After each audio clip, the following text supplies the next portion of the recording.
Segundo encuentro sobre este camino de Juan Pablo II. Juan Pablo II visto por su secretario, por el cardenal Civic. Segundo encuentro que tenemos en el día de hoy. En este primer encuentro vimos un poco esa mirada suya sobre ese periodo en Polonia. Vamos a ponernos ahora sobre un año crucial, el año 1978. Ese año es un año central porque es el año de los tres papas. Es decir, va a ser un año en donde en unos pocos meses, desde el mes de agosto al mes de octubre, el Papa Wojtyla va a estar yendo muchas veces a- al Vaticano, ¿verdad? Porque habrá cónclaves que estarán de modo permanentemente presente. Este, Veamos un poco esto para tenerlo muy en cuenta. Es el año de los tres papas. Pablo VI va a morir el 6 de agosto y habrá estado al frente de la Iglesia desde el año 1963 a 1978, 15 años. ¿Dónde recibe el Papa Wojtyla esta noticia? Dice Civi que estaba en el monte y que cuando recibió la noticia recordó que el Papa Pablo VI estaba muy enfermo, que ya todos lo sabían. De todas maneras, sintió la noticia porque tenía mucho afecto. Ya habíamos visto en el encuentro pasado cómo incluso lo había invitado para la predicación de un retiro de la Curia Romana y cómo siempre que Wojtyla viajaba a Roma era recibido por el Papa Pablo VI.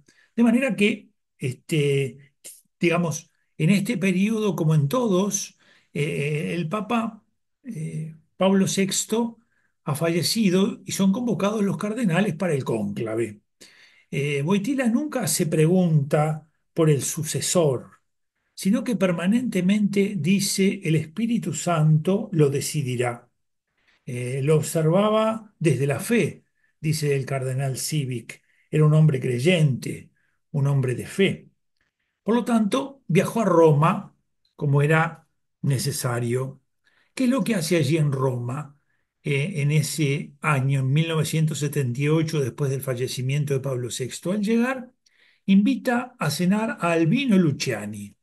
¿Quién es Albino Luciani? El que encontramos ya aquí en esta foto, que será justamente Juan Pablo I. Se encuentra con Albino Luciani, tienen mucha afinidad, eh, intercambian opiniones, dice Civi que él fue testigo de la conversación, que Luciani lo impactó muy bien, era el patriarca de Venecia, era un hombre afable, un hombre de una cordialidad muy grande y conversan sobre distintos temas vinculados con la iglesia. Y a la segunda persona con la que se va a encontrar antes de ese cónclave, del cónclave que va a terminar eligiendo Juan Pablo I, será con el cardenal Ratzinger. Es decir, se encuentra con Luciani y se encuentra con Ratzinger. Con Ratzinger hablan más de cuál debe ser el perfil de la iglesia, el carácter cristiano que la iglesia debe tener como propuesta para la sociedad en la que vive. Y se vaticinaba en general que el cónclave iba a ser largo, que no iba a ser de fácil solución. En cambio, fue un cónclave vertiginoso, rápido. Quien sale de papa toma un nombre compuesto, ¿no? Juan Pablo I. Utiliza estos dos nombres, el de Juan y el de Pablo, a partir de que antes que él han estado Juan XXIII y Pablo VI. Y en ese momento, a nivel de la iglesia, se pensaba que había como dos corrientes que quedaban representadas por cada uno de estos papas, ¿eh? Una por Pablo VI y otra por Juan XXIII. Y con este nombre compuesto, pretendió Albino Luciani tratar de mostrar la necesidad de encontrar un vínculo sobre estas dos realidades. Dice Civic que Wojtyla nunca contó lo que había ocurrido en el cónclave, nunca contó lo que había ocurrido en el cónclave. Era hermético en ese sentido y por lo tanto, de todos los cónclaves que vamos a tener, este que elige a Juan Pablo I y el que lo va a elegir a él, en realidad no tiene su origen en Wojtyla, ni tampoco en Civic, sino más bien en trascendidos que luego se conocieron. Por lo tanto, vuelve a Polonia feliz de la decisión de ese nombramiento de Juan Pablo I, ¿verdad? Del patriarca de Venecia. Aquí los vemos cuando lo saluda, después ya de la elección, pero evidentemente ha sido un momento de mucha alegría, de mucho gozo, habían conversado previamente y vuelve a Polonia, diríamos, a tratar de gobernar su diócesis. Y 33 días después, así como recordábamos recién dónde estaría él cuando ha fallecido Pablo VI, estaba tomando el té y entra en la habitación. Mucha es el nombre que tiene, espero pronunciarlo correctamente, pero es el nombre que tiene ese chofer que con tanto ingenio se escabullía de los autos que perseguían, del Partido Comunista que perseguían al cardenal Wojtyla. Mucha dice que entra apresuradísimo y dice solo esta frase: Juan Pablo I ha muerto, 33 días después. Cuenta el cardenal Civic que quedó como rígido, que interrumpió inmediatamente el desayuno y que se dirigió hacia su habitación. Quería estar solo. No hizo comentarios. Solo le oímos murmurar en voz muy baja algo inaudito. Repitió, algo inaudito. Luego entró en la capilla privada después de estar en su habitación y rezó durante largo tiempo. Esa tarde, noche, celebró una misa en la que especialmente rezó por el alma de Juan Pablo I y allí, en el momento de la homilía, dejó conocer un poco más esto que estaba en su corazón, esto que estaba aconteciendo en su corazón, ¿verdad? Que lo vamos a leer porque son unas palabritas breves. Lo que dijo en la misa expresan lo que le estaba ocurriendo a él. Dice: el mundo entero, la iglesia entera se pregunta por qué.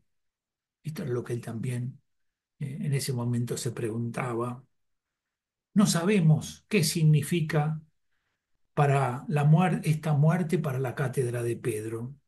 No sabemos qué ha querido decir Cristo a través de ella a la iglesia y el mundo. Esta sensación así como de desconcierto, de realmente no conocer claramente qué es cómo hay que leer este acontecimiento. En la misa lo hace presente y los que se encuentran allí entonces conocen lo que él estaba viviendo en su interior con esa muerte de Juan Pablo I. Vayamos entonces un poquito más en esta línea.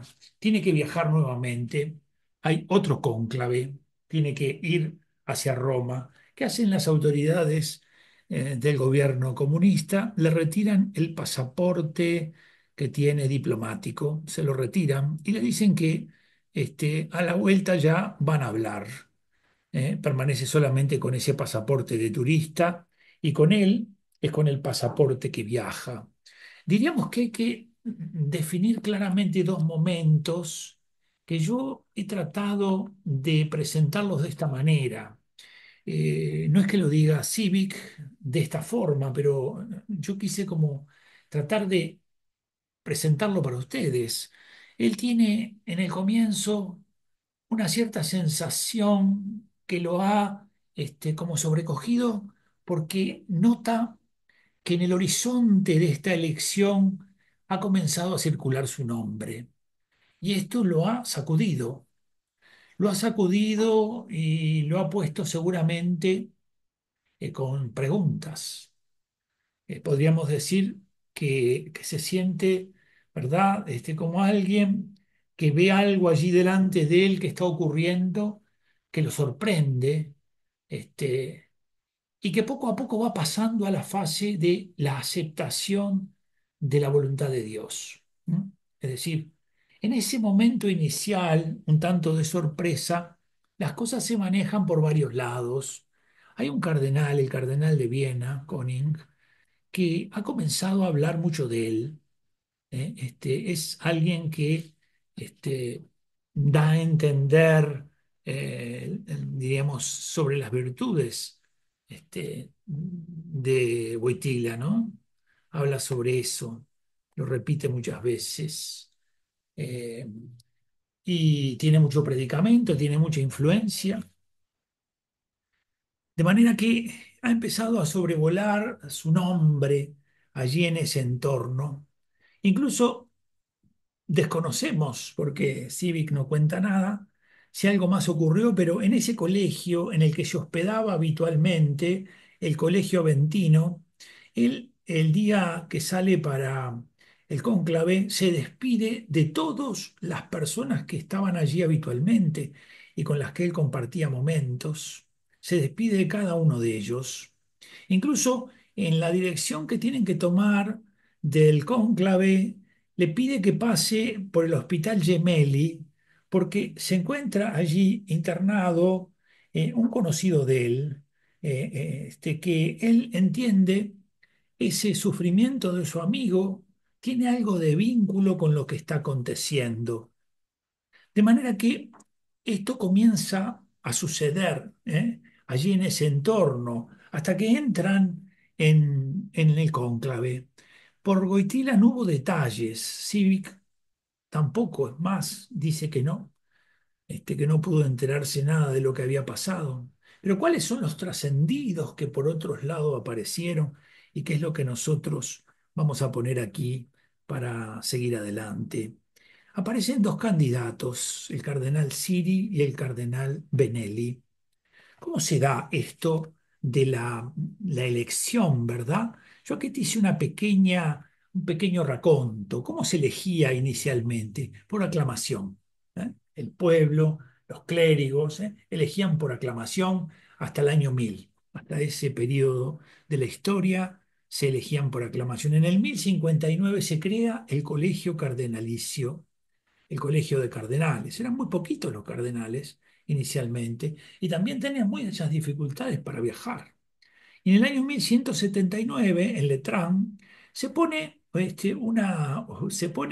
diríamos, una norma que va a permanecer, aunque con los tiempos habrá pequeñas variantes. Dice que en la elección papal solo participarán los cardenales. Esto es lo que acontece hoy. ¿Quiénes son los que eligen, los cardenales que eligen? Son los menores de 80 años, siendo necesario para una elección válida el voto al menos de dos tercios de los electores.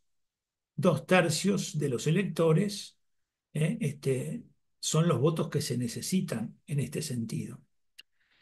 Y pone un elemento más, dice, si se proclamó papa un candidato sin dicha mayoría, tanto él como sus partidarios serán condenados a la excomunión. Hay variantes, hay pequeñas variantes que se van dando a lo largo del tiempo. ¿Cuánto es el número del colegio cardenalicio? ¿Verdad? Hay pequeñas variantes, pero más o menos estos elementos nos muestran a las claras cómo están las cosas. Lo cierto es que entran en el cónclave y estos son los candidatos, Siri y Benelli. Representan dos posturas bastante contrapuestas. Eh, y en medio de ellos aparece Boitila, con unos pocos votos inicialmente. Yo ahora no tengo presente cómo cómo son los votos que tiene cada uno, pero recuerdo que Boitila tenía 5 en la primera votación, Siri y Benelli. Pero esta confrontación entre ellos, esta postura de los de un lado y los del otro, hace que este arzobispo de Viena, este cardenal König, eh, manifieste allí en esas conversaciones que se van dando, se hacen dos votaciones por la mañana, dos votaciones por la tarde, manifieste que habría que ir a Boitila. Y de hecho toma la decisión de visitar a Micsinski, a quien ya conocemos, al primado de Polonia, para plantearle eso que él ve. Y de hecho, Micsinski toma la decisión, dice Civi, que él se enterará posteriormente de estas cosas, que no en el momento, de ir a la pieza donde se encuentra Wojtyla. Recordemos esa primera parte. Ha visto todo esto que viene frente a él y se siente un poco consternado. Su nombre circula, han comenzado a acercarse, y él, algo que de ninguna manera esperaba, de ninguna manera esperaba. Y de pronto, en un momento determinado, entonces esto se vuelve cada vez más fuerte y él queda como en una actitud de recogimiento, de meditación, y poco a poco va pasando a lo que yo llamaba ese segundo momento de la aceptación de la voluntad de Dios. Dice que Misinski lo visita en su habitación y le dice que en caso de ser elegido que acepte, que él lo apoya, pero que además de apoyarlo, él se da cuenta que a todos les viene eso que se cuenta en la novela de el momento en el que Jesús se encuentra a Pedro que estaba tratando de huir de Roma y entonces le pregunta Quo vadis, ¿a dónde vas, Pedro?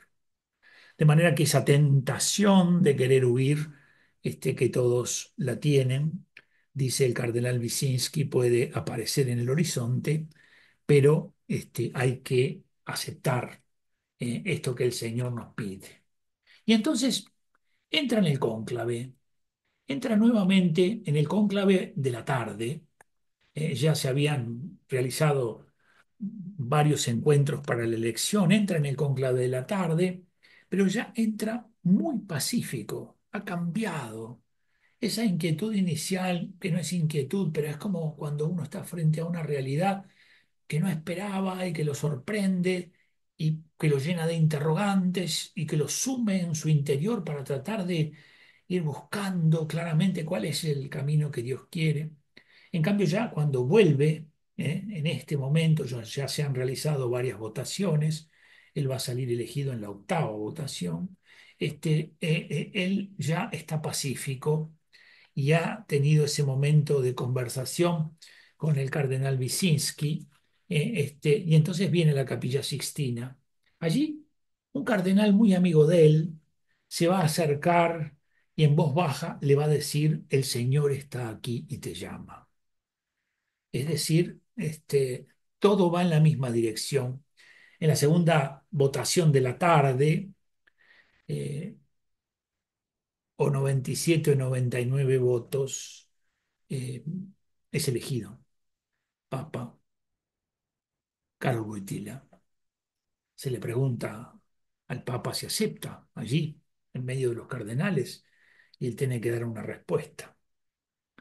Aceptó y dio a conocer que tomaría por nombre el mismo que tenía el Papa anterior, Juan Pablo.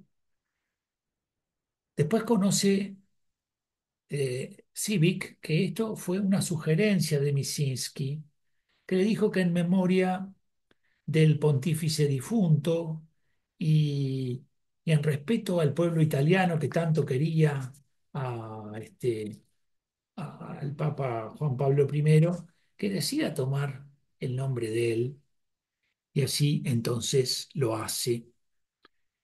Lo han elegido, es él, es el Papa Juan Pablo II. ¿Dónde está Civic en medio de todo esto? No puede estar en el cónclave, no, en el cónclave no puede estar. Y entonces ahora sí, Civic dice que está en la plaza y que en la plaza ve salir al cardenal que tiene que anunciarle al pueblo católico que se ha elegido el Papa. Y entonces dice Civic que estando él allí en la plaza, en un momento determinado siente el nombre del nuevo Papa. Porque recuerden que antes de decir cuál es el nombre que ha tomado, se dice qué cardenal es. Y entonces Civic dice que comenzó a gritar en la plaza, es mi obispo, es mi obispo. Cuenta Civic que su corazón daba saltos de alegría, pero que se sentía un tanto bloqueado. Alguien que lo logró distinguir allí en la Plaza San Pedro, en medio de toda su multitud, lo tomó del brazo y comenzó a llevarlo hacia el interior del Vaticano. Era el momento en el que el Papa se estaba vistiendo con ese nuevo hábito blanco y debía asomarse al balcón. Cuenta Civic que le preguntó a la persona que lo estaba ayudando si no sería oportuno pronunciar unas palabras y que alguien que estaba vinculado con la ceremonia le dijo que no estaba en el ritual eso. Pero Juan Pablo, Juan Pablo II, al llegar al balcón sintió como una orden interior, como una voz más fuerte interior, que la tradujo en ese alabado sea Jesucristo, con el que habló a ese pueblo que estaba allí reunido. Lo llevaron a Cívica hacia el interior del Vaticano. El Papa estaba cenando. Uno de los cardenales que se encontraba cerca, sonriendo, se lo presentó. Le dijo, aquí está el nuevo Papa, Juan Pablo II. ¿Cómo quedó ese encuentro inicial que tiene él, su secretario personal, con el que era con el que ya era Juan Pablo II? Dice que el encuentro fue muy sencillo, pero muy emotivo. Dice que él lo miraba y no le decía nada. Comprendió entonces que ya no estaba más frente al cardenal de Cracovia, Karol Wojtyla, sino que ahora estaba frente al sucesor de Pedro, Juan Pablo II. Pero en medio de esa cierta tensión que Civic tiene por ese silencio y esa mirada que se da en medio de un grupo que se encuentra allí, él acercó su rostro al de Civic y le dijo, refiriéndose a los cardenales, ¿pero qué han hecho? Esto, dice Civic, inmediatamente me hizo reconocer al hombre que yo conocía ya desde hacía mucho tiempo. Después de cenar, que cené en otro lugar, me fui al colegio polaco y no podíamos dormir, teníamos una gran alegría. Y también buscábamos noticias de Polonia, de lo que estaba aconteciendo en Polonia. El Papa se fue a su dormitorio y allí preparó las palabras que iba a decir al día siguiente. Esas palabras que tendrían mucho que ver con con todo su plan programático. Siempre ese primer discurso me parece hacer presente ese plan programático, ¿verdad? Este, y por eso las primeras palabras suyas, esas primeras palabras suyas serán muy importantes, muy importantes. Aquí lo vemos, tal como apareció, las manos sobre el balcón, distendido, sonriente, hablándole a ese pueblo, y especialmente recordando algo que le había dicho el cardenal Civic. El nuevo papa tendrá que hacer entrar a la iglesia en el nuevo milenio. El nuevo papa tendrá que hacer entrar a la iglesia en el nuevo milenio. Este es un elemento que permanentemente lo tendrá presente. Ya en las conversaciones previas que tiene, dice que no utilizará la silla gestatoria y tampoco la tiara. No se realizará la celebración de la coronación, cosa que tampoco había hecho Juan Pablo I, cosa que tampoco hizo después Benedicto XVI, ni el actual Papa Francisco, pero la silla gestatoria que la había usado Juan Pablo I, Juan Pablo II, dice que no va a usarla.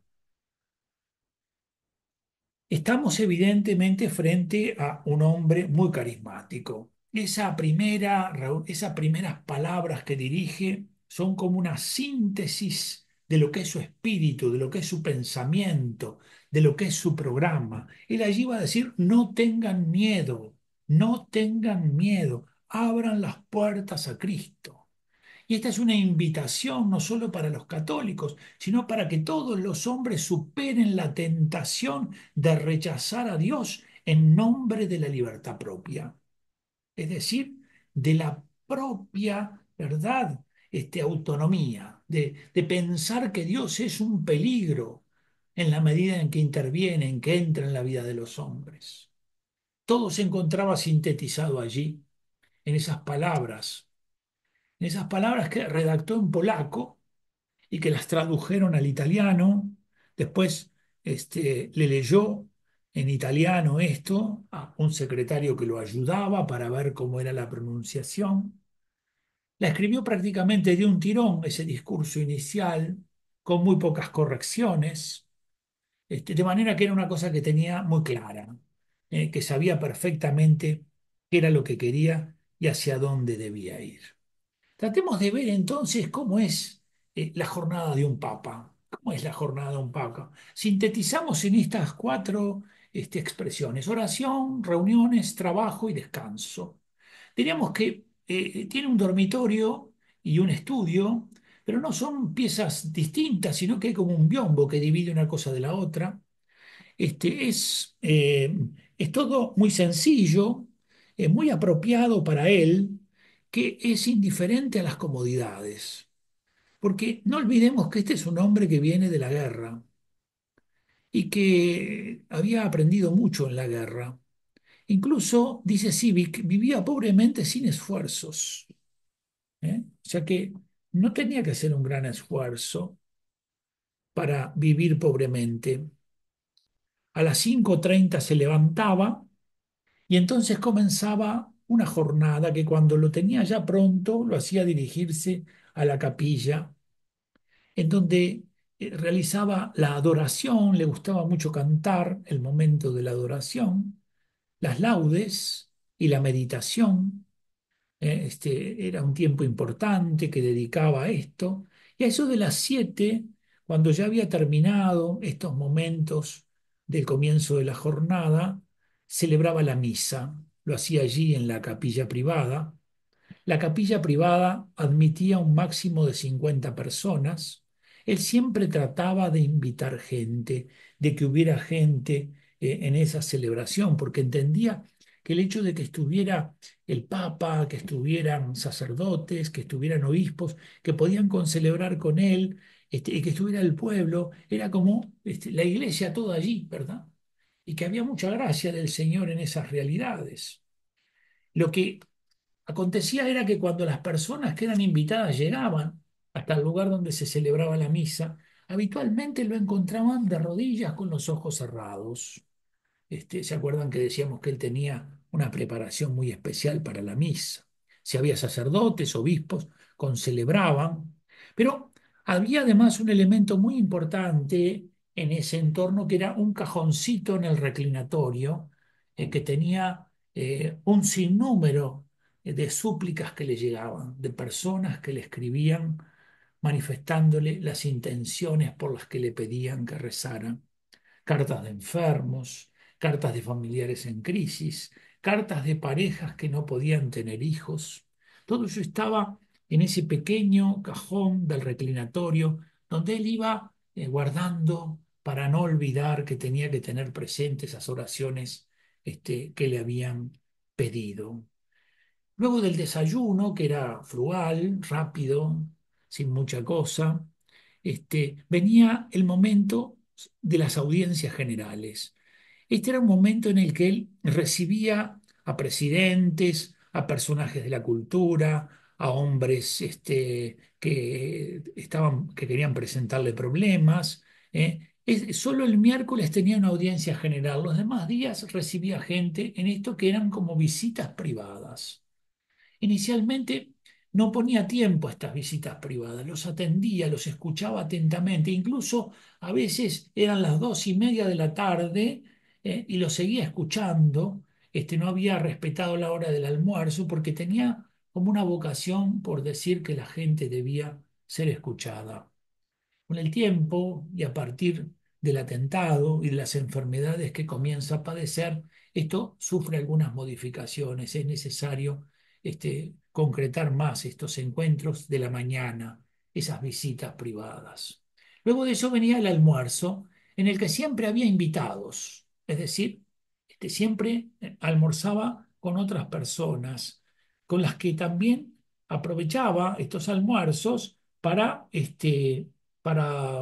si había un viaje, tratar de coordinar algunas cosas, para compartir ¿no? momentos, con un informe que alguien tenía que darle. O sea que el momento del almuerzo era un momento también de mucho trabajo, ¿eh? Así como lo era el del desayuno, donde iba haciendo apuntes, notas. Después de tener un problema en la columna, las notas las va a comenzar a dictar.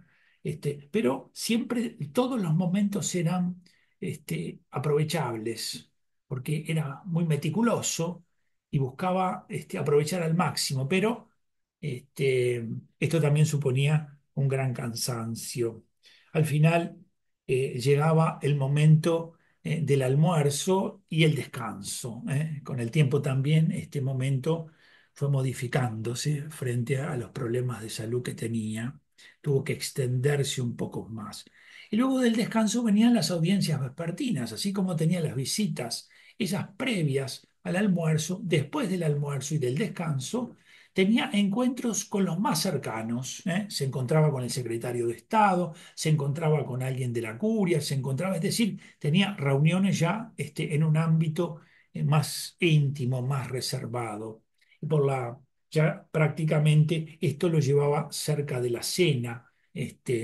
Luego de la cena, revisaba los documentos que venían en el maletín de la Secretaría de Estado.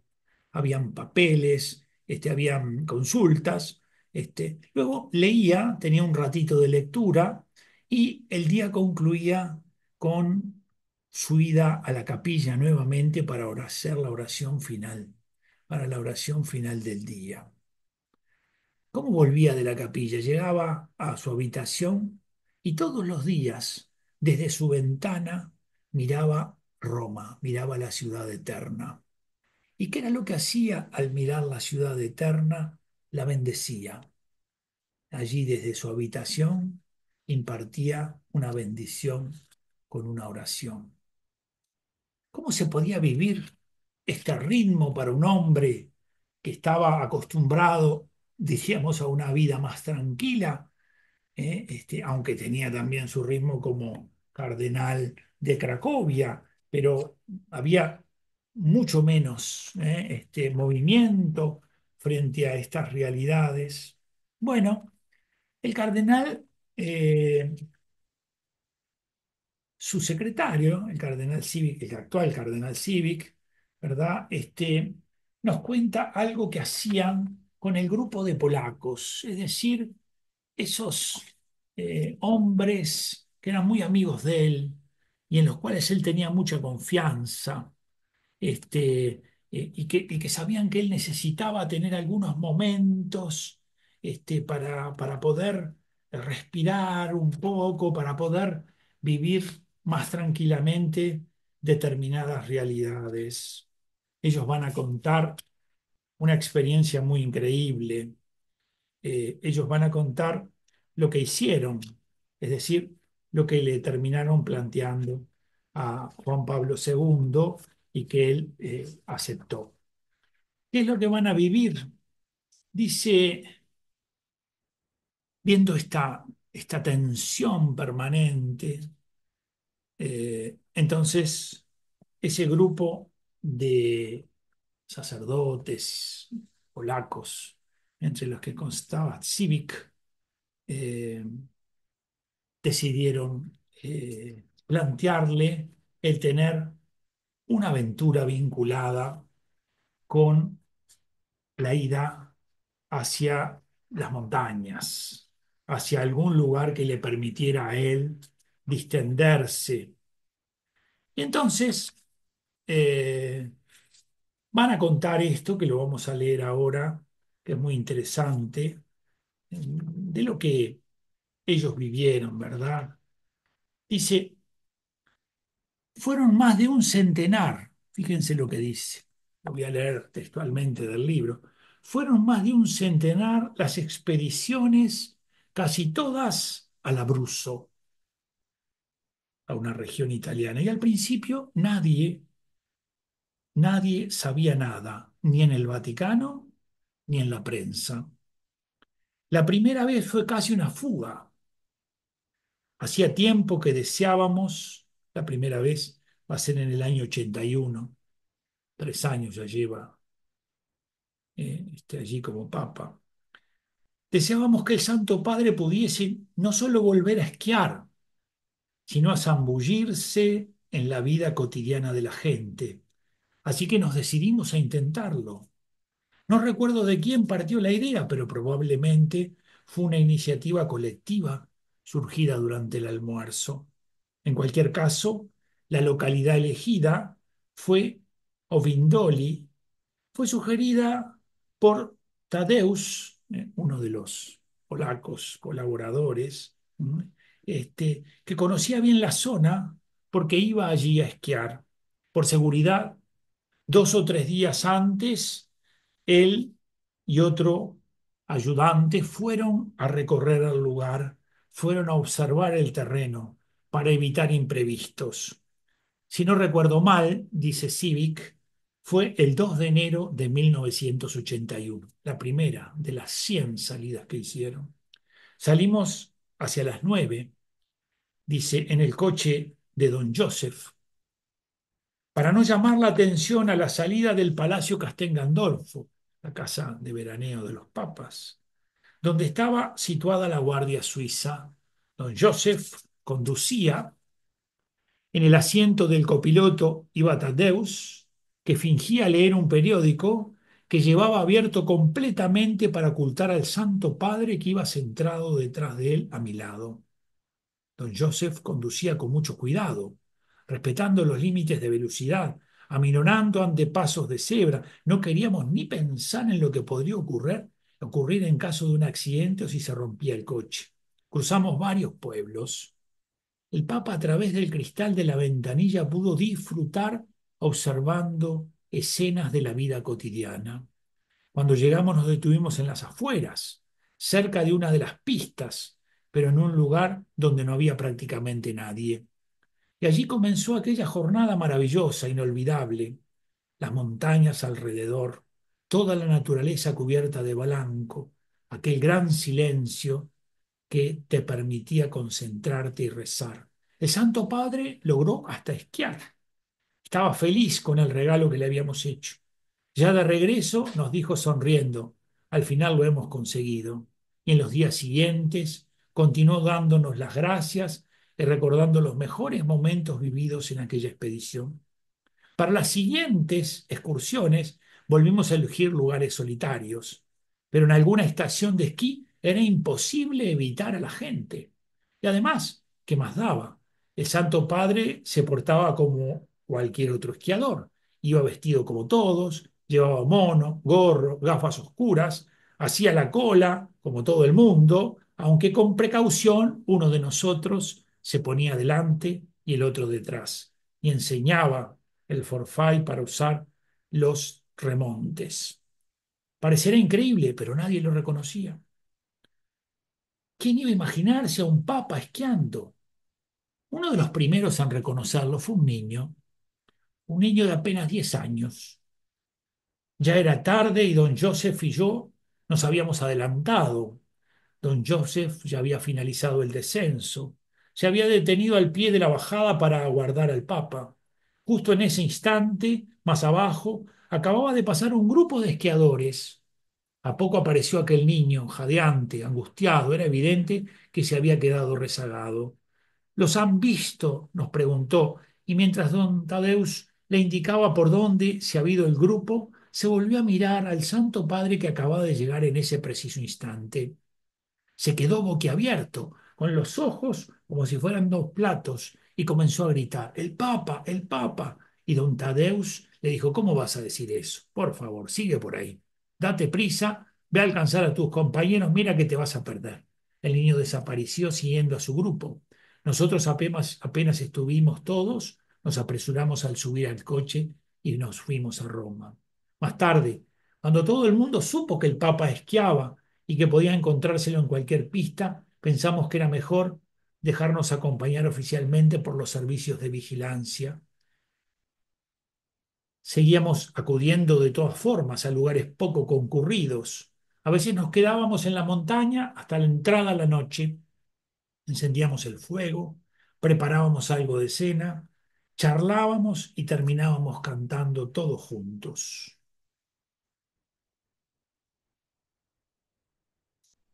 Este grupo de hombres creyentes cercanos a Juan Pablo II, que habían descubierto la importancia de acompañar a este Papa tan grande, tan trabajador que tuvimos y que necesitaba encontrarse con ese silencio. Dice Stanislao Civic que a veces salía a caminar y que demoraba 2 o 3 horas, que lo hacía solo porque quería rezar, porque se sentía muy íntimamente unido a toda esa realidad espiritual que le proponía la montaña, la nieve, ese mundo tan conocido para él. Segundo encuentro, San Juan Pablo II, un papa gigante. Y aquí lo vemos una vez más, lo vemos en todo buscando el designio de Dios, la voluntad de Dios, esa voluntad de Dios que él mismo va a tratar de llevar adelante a lo largo de toda su vida. Quiero terminar con esto que va a ocurrir en